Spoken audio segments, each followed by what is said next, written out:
Monsieur le maire, chers collègues, les personnes vivant dans la précarité et n'ayant pas de domicile ont souvent pour compagnon un chien qui a une place importante dans leur vie. Pour autant, avoir un animal de compagnie peut les gêner dans leur démarche de santé ou administrative. J'ai d'ailleurs récemment entendu la triste histoire d'une personne vivant dans sa voiture avec ses deux animaux de compagnie. Il a dû s'absenter pour un rendez-vous administratif et n'ayant pas la possibilité de prendre ses animaux, il les a laissés dans sa voiture. À son retour, un des deux chiens était mort de la chaleur. Car rappelons-le, même en laissant des vitres entr'ouvertes, la chaleur s'accumule dans une voiture pouvant entraîner la mort, comme ce fut le cas. Il est donc nécessaire de prendre en considération la situation des personnes en précarité sociale et sans logement qui ont des animaux, afin de leur permettre de s'absenter tout en sécurisant la vie de ces animaux.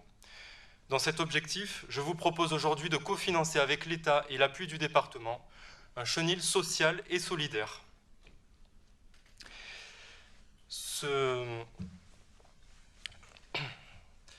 Ce chenil permettra d'obtenir 9 enclos qui seront installés dans le quartier de Tournesy. Cet accueil sera accompagné de conseils du personnel sur place relatifs au respect de la réglementation et au bien-être animal.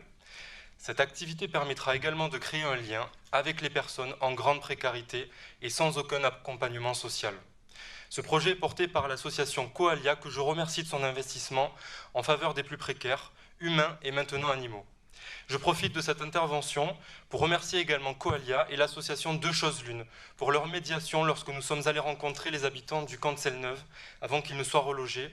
Nous avons pu ainsi récupérer, sauver et stériliser de nombreux animaux, parmi ceux-ci des chats domestiques, des chats sauvages, des chiens ainsi que des animaux de ferme.